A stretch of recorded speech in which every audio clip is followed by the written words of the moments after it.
வணக்கம் நண்பர்களே, welcome to my channel cocktail furious. இப்போ நம்ம பார்க்க போற டாபிக் எதுன்னு பாத்தீங்கன்னா, South Africa tour of West Indies 3 match T20 series start ஆயிடுச்சு. அண்ட் ஃபர்ஸ்ட் T20ல வெஸ்ட் இண்டீஸ் 7 விக்கெட்ஸ் வித்தியாசத்துல கம்ஃபர்டபுளா வின் பண்ணிட்டாங்க. இந்த மேட்ச் ட்ரினிடாட்ல நடந்தது, பிரெயின் லாரா கிரிக்கெட் ஸ்டேடியம்ல. So it was a tricky wicket. So good tossed win for West Indies, அது கண்டிப்பா சொல்லி ஆகணும். ஏன்னா இனிஷியலா வந்து பாத்தீங்கன்னா இந்த விக்கெட்ல பால் கொஞ்சம் ஸ்டாப் ஆகி வரும், நம்ம வேர்ல்டு கப்லேயே பார்த்திருக்கோம். But it was a better wicket. Maybe second ஹாஃப்ல இன்னும் கொஞ்சம் பெட்டரா இருக்கும் அப்படின்ற மாதிரி தான் கிளியர் கட்டா தெரிஞ்சுது. அதுக்கேற்ற மாதிரி தான் இருந்தது.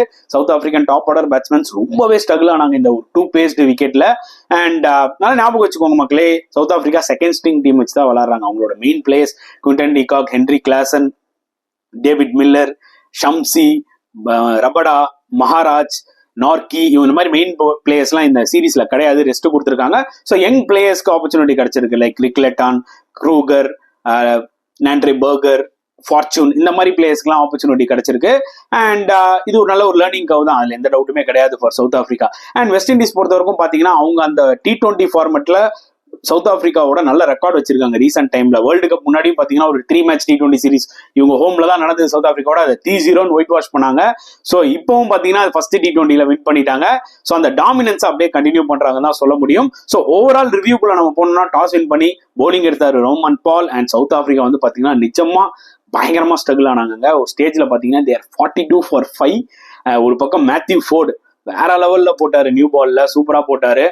ரொம்ப ஸ்ட்ரகிள் ஆனாங்க ஆக்சுவலா. ஈவன் ஷெமர் ஜோசப்பும் வந்து பாத்தீங்கன்னா அவரோட முதல் 2 ஓவர் வந்து பாத்தீங்கன்னா ரொம்பவே அன்பிளேயபிளா இருந்தது. ஏன்னா ஒரு சில பால் நல்லா பவுன்ஸ் குத்தி ஏறிச்சு, சில பால் இங்க ஸ்டாப் ஆச்சு. பிளேயர்ஸ் லைக் என்ன சொல்றது, ரீசா ஹென்ட்ரிக்ஸா இருக்கட்டும், ரிக்லெட்டானா இருக்கட்டும், எல்லாருமே கொஞ்சம் அந்த பேஸ் இல்லாததுல கிளியரா ஸ்ட்ரகிள் ஆனாங்கன்றது எவிடென்டா தெரிஞ்சுது. ஸோ 42 for 5 போது எனக்கு என்ன தோணுச்சுன்னா, ஓகே 100 ரன் பிளஸ் உருண்டிடுவாங்க அப்படின்ற மாதிரி நினைச்சேன். But we have to give huge credit to Tristan ஸ்டப்ஸ்ங்க. ஏன்னா அவர் கேம் அடுத்த லெவல்ல எடுத்துட்டு போயிட்டாரு. நல்ல ஒரு டேலண்டட் பிளேயர். அதாவது போன வருஷம் IPL-ல மும்பை இந்தியன்ஸ் விளையாடும் போது அந்த அளவுக்கு அவர் வந்து ஒரு பயங்கரமான T20 பிளேயரா பார்த்தா தெரியலையே அப்படின்ற மாதிரி தெரிஞ்சாரு. பட் அதுக்கப்புறம் வந்து பாத்தீங்கன்னா SA T20 லீக்ல செம்மையா விளையாடினாரு ஃபார் சன்ரைசர்ஸ். அதுக்கப்புறம் அப்படியே இந்த IPL-லையும் ஃபார் டெல்லி கேபிட்டல்ஸ்க்கு தரமா விளையாடினாரு. நமக்கு நல்லா தெரியும், நிறைய குரூஷியல் இன்னிங்ஸ் விளையாடினாரு சிங்கிள் ஹேண்டடா. அதுக்கப்புறம் அப்படியே அதே ஃபார்மே சவுத் ஆப்பிரிக்காவுக்கு கண்டினியூ பண்ணாரு. அண்ட் வேர்ல்டு கப்லயும் செம்மையா விளையாடினாரு. இப்ப பாத்தீங்கன்னா டெஸ்ட் மேட்சஸ்லயும் ஒரு நல்லா நாக் விளையாடினாரு. ஸோ அவரோட கிராஃப் வந்து பாத்தீங்கன்னா அப்வர்ட்ஸ்ல பயங்கரமா போயிட்டு இருக்குன்றது கிளியரா தெரியுது. இந்த பர்டிகுலர் மேட்ச்ல 42 for 5 இருந்து 174 எடுத்துட்டு போனாருன்னா பாத்துக்கோங்க மக்களே. Fantastic innings, 76 runs of 42 balls. அவரோட நல்ல ஒரு பார்ட்னர்ஷிப் போட்டாரு பீட்டர் க்ரூகர். அவர் நல்ல அவரோட செகண்ட் T20 மேட்ச் தான் இது. But experience South African domestic player அவர் ஒரு 44 of 33 balls. இவங்க 2 பேரோட பார்ட்னர்ஷிப் ஒரு 70 odd runs partnership was so crucial. புரியுதா உங்களுக்கு? அதுக்கப்புறம் பீட்டர் க்ரூகர் அவுட் ஆனாலும் ஃபார்ச்சூன் ஒரு எண்ட்ல சும்மா ஸ்ட்ரைக் கொடுத்து விளையாடிட்டு இருந்தாரு. அண்ட் டிஸ்டன்ஸ் ஸ்டெப்ஸ் லாஸ்ட் ஒரு 3 ஓவர்ல விஸ்வரூபம் தாங்க எடுத்தாரு. செம்ம நாக்கு. எனக்கு தெரிஞ்சு லாஸ்ட் 3 ஓவர்ல ஒரு 55 ரன் அடிச்சிருப்பாரு அவர் சிங்கிள் ஹேண்டடா. டெரிஃபிக்கா விளையாடினாரு, சான்ஸே கிடையாது. One of the best T20 innings under the tough conditions நான் கண்டிப்பா சொல்லுவேன். அன்பார்ச்சுனேட்லி இது லூசிங் காஸ்ட்ல போயிடுச்சு. பட் சூப்பரா விளையாடினாரு. பார்க்காதவங்க தாராளமா போய் ஹைலைட்ஸ்ல பாருங்க. அண்ட் வெஸ்ட் இண்டீஸ் போலிங் எடுத்துக்கணும்னா மேத்யூ ஃபோர்ட் ஃபென்டாஸ்டிக்கா போட்டு 3 விக்கெட்ஸ் எடுத்தாரு. அகில் ஹுசைன் எக்கனாமிக்கலா போட்டு 1 விக்கெட் எடுத்தாரு. ஆக்சுவலா நீங்க பாத்தீங்கன்னா ஷெமர் ஜோசப் இனிஷியலா 3 overs சூப்பரா போட்டு 2 விக்கெட் எடுத்தாரு. லாஸ்ட் ஓவர்ல தான் 18 runs நோ கொடுத்துட்டாரு. அதனாலதான் அவரோட எக்கனாமி ரேட் ரொம்ப அடி வாங்கிருச்சு. அண்ட் குதிகேஷ் மோட்டியும் 4 overs 31 runs, which is very fair enough இப்ப இருக்கிற T20 காலத்துல.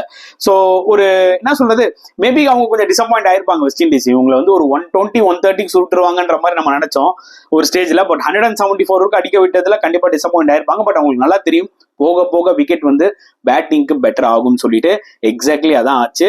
ஒரு ஃப்ரெஷ்ஷான ஒரு ஓப்பனர்ஸ். இதுக்கு முன்னாடி வேர்ல்டு கப்ல வந்து பாத்தீங்கன்னா நம்ம பிராண்டன் கிங் அண்ட் சார்லஸ் இறங்கி நம்ம பார்த்திருப்போம். பட் இந்த ஒரு பர்டிகுலர் சீரீஸ்ல அத்னீஸும் சரி, ஷை ஹோப், அவங்க 2 பேரும் ஓப்பனிங் இறங்கினாங்க. பியூட்டிஃபுல்லா விளாண்டாங்க. 84 runs சும்மா சம காட்டு காட்டினாங்க. அத்னீஸ் ஒரு குயிக் 40 அடிச்சாரு. அண்ட் ஷை ஹோப் ஃபேன்டாஸ்டிக் 50ங்க. எனக்கு திருப்பியும் சொல்றேன், என்ன பொறுத்த வரைக்கும் ஷை ஹோப்லாம் 3 ஃபார்மெட்லயும் வெஸ்ட் இண்டீஸ்க்கு விளையாடணும். Such a class player. அவரை வந்து டெஸ்ட் கிரிக்கெட்ல எஸ் மேபி அவர் ஒரு டைம்ல அவுட் ஆஃப் ஃபார்ம்ல போயிருக்கலாம். பட் அந்த மாதிரி ஒரு பிளேயரை வந்து விளையாடாம வைக்கிறது வந்து பாத்தீங்கன்னா அன்பிலீவபிள்ங்க. ஏன்னா அந்த மாதிரி ஒரு கிளாஸ் பிளேயர் அவரு. ஹோப்ஃபுல்லி எல்லா ஃபார்மெட்லயும் அவரை பார்ப்பேன்னு நினைக்கிறேன். Is playing T20 white ball கிரிக்கெட்ல அவர் permanent. But I want to see him இந்த ரெட் பால் கிரிக்கெட்லயும் ஏன்னா சூப்பர் பிளேயர், நல்ல டெக்னிக் இருக்கு, செட் ஆனா இஸ் அ மேட்ச் வின்னருங்க. ஸோ அவரும் ஒரு 7 நாட் 50 அடிச்சாரு. அதுக்கப்புறம் வந்தாருங்க நிக்கலஸ் பூரான். அந்த மனுஷனை பத்தி என்ன சொல்றது, 65 ரன் 26 பாலுக்கு அலட்சியமா அடிக்கிறது, எங்க போட்டாலும் அடிக்கிறது, லிட்டரலி ப்ரூட்டல் பவருங்க.